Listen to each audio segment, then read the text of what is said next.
Okay, so I have finally finished the book, this book, Brain and Liberty, the cerebral founding of our capacity to choose, by Joaquín Fuster. I don't know, he's Spanish. So, yeah, it took me a long time because it's just very technical, and also I am not very disciplined with my spare time reading, and this is my spare time reading. So I did. It's just amazing to me. So this is going to be very rambly, but I'm just gonna give my general thoughts. So first of all, it just amazed me how he used Hayek a lot in, like, he mentioned him, he used his quotes and some thoughts that he had, and it just amazes me because I am a fan, let's say, of Austrian economics and specifically Hayek. I mean, I'm not an expert or anything, but I have read some of his work, and it's just amazing to me when I find something like this. But of course, I made like an analysis after this, and I said, well, the reason why I bought this book in the first place, because it was something that I picked randomly at a bookstore, it's because it's the theme. Like, the theme is very interesting to me. I'm fascinated by consciousness, not only by consciousness, but by, like, what the fuck is free will? Is there anything? What is free will, right?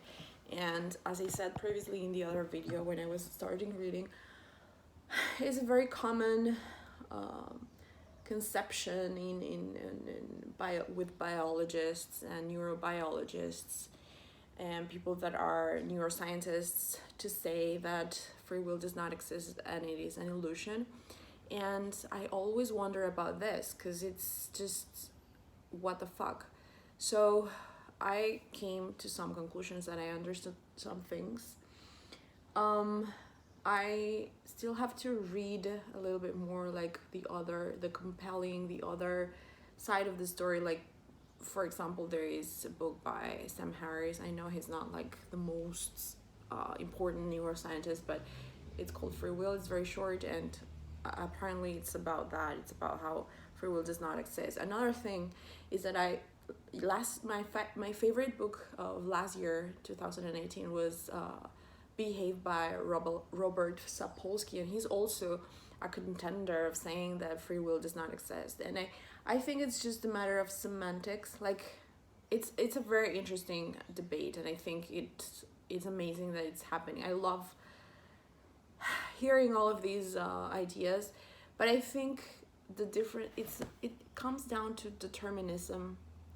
And another thing that reminds me, like, okay, so it comes down to determinism. So if you say that the definition of free will is being completely free of anything, and that there is a conscious being, like a homunculus, or like something detached from your body, from your brain, that makes conscious decisions, then in that case, that's hell no, there's no free will. But we can define free will in another aspect, and that's what he does here, and it's extremely interesting. Like, I'm gonna read this.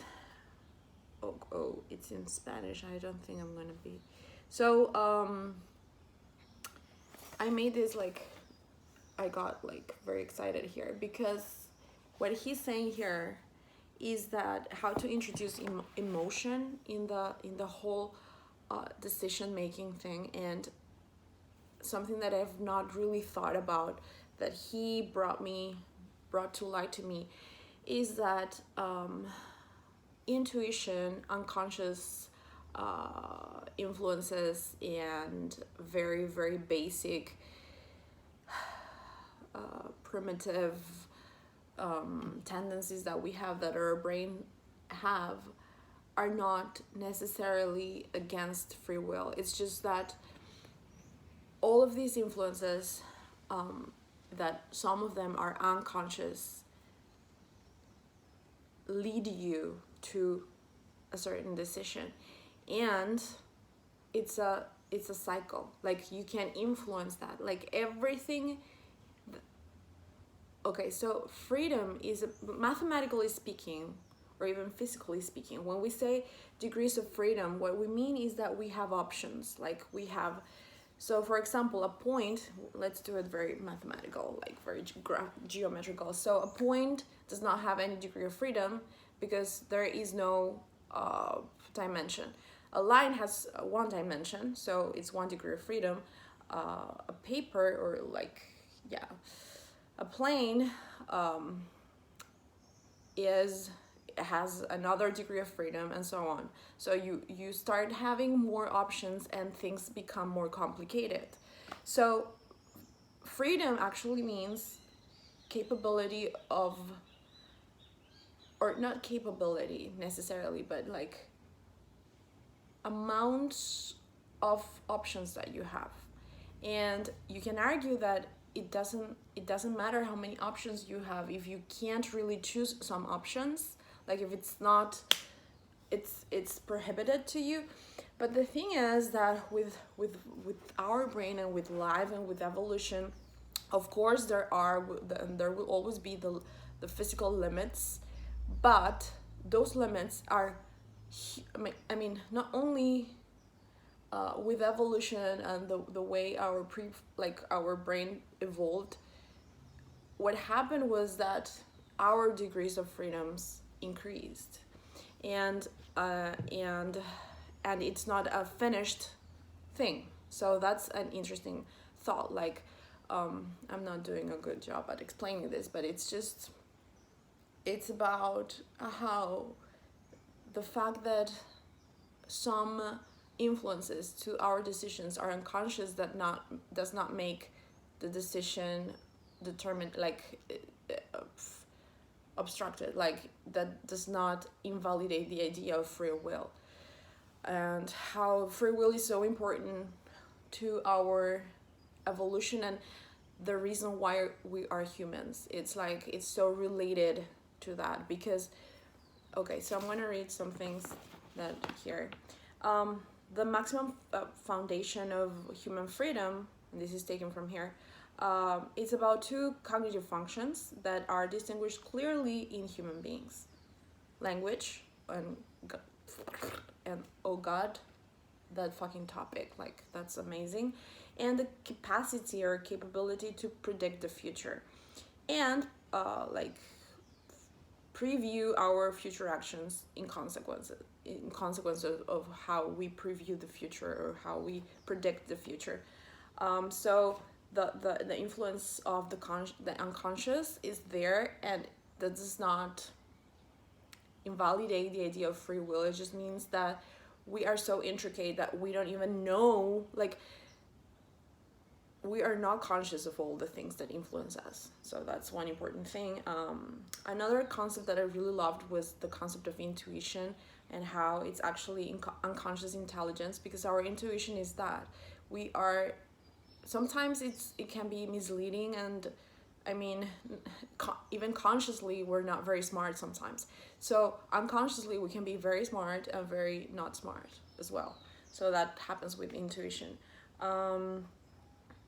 So another concept, and it's Penrose, because I have been listening to Roger Penrose a lot, talking about consciousness, and one thing that I found striking was one thing. He focused on the concept of understanding and how that's even more interesting than consciousness, because he seems to think that understanding does not happen computationally.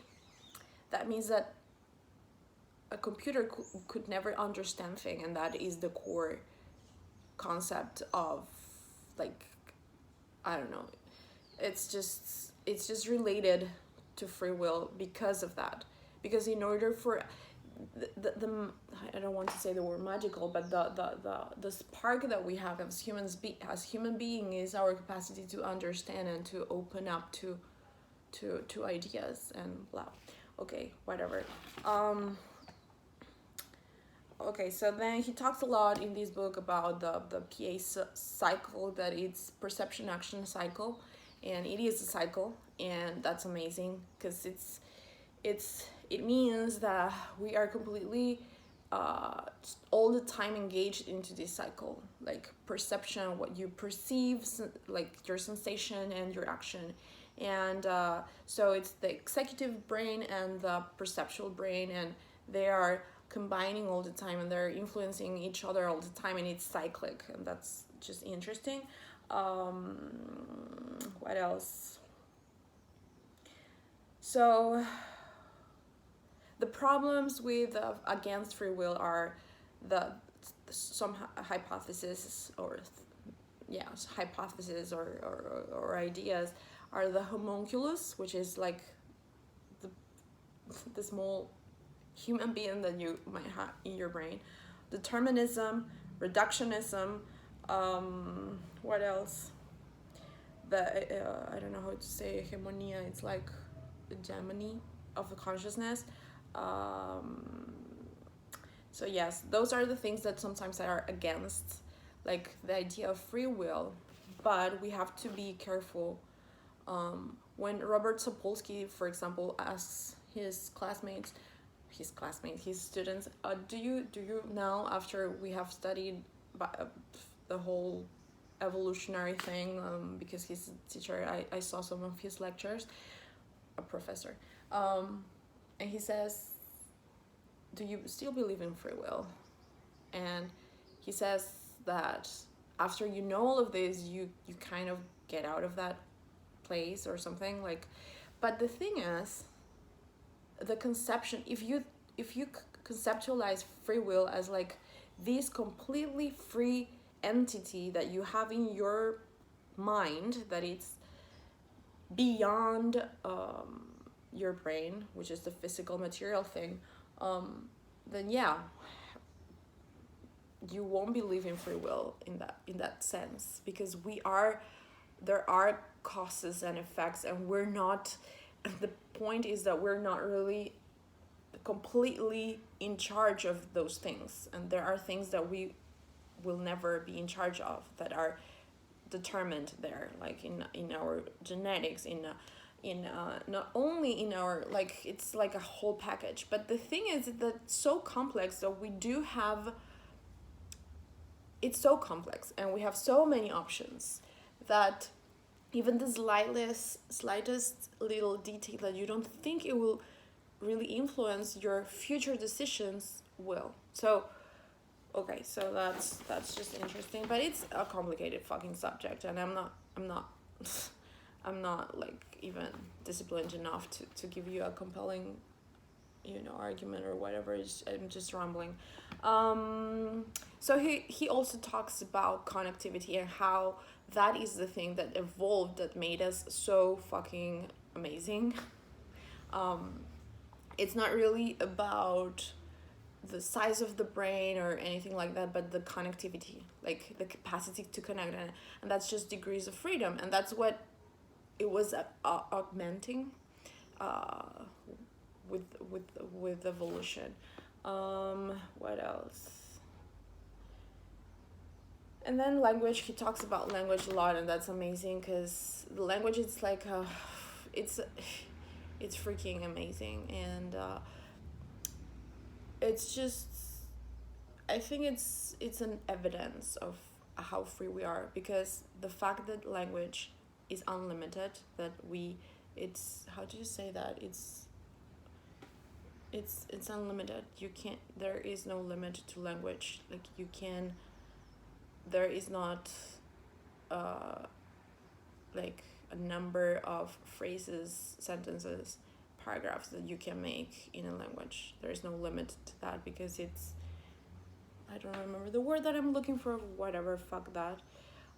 So he also talks a little bit about, I don't know if I'm mixing this up, but I think he talks a little bit about the difference between other beings and human beings, and he talks about how the PA cycle is just longer for us.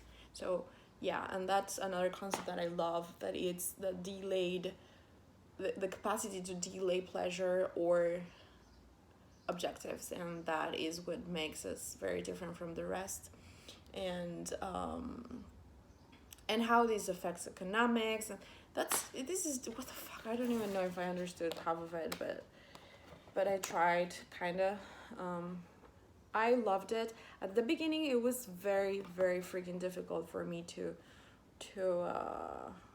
this is a cool picture of different prefrontal cortex of different animals, and this is ours, of course, men, human beings, right? Not male. So fuck yeah, this is, and there are some other things. I think I don't know, like, I loved it. I really loved it.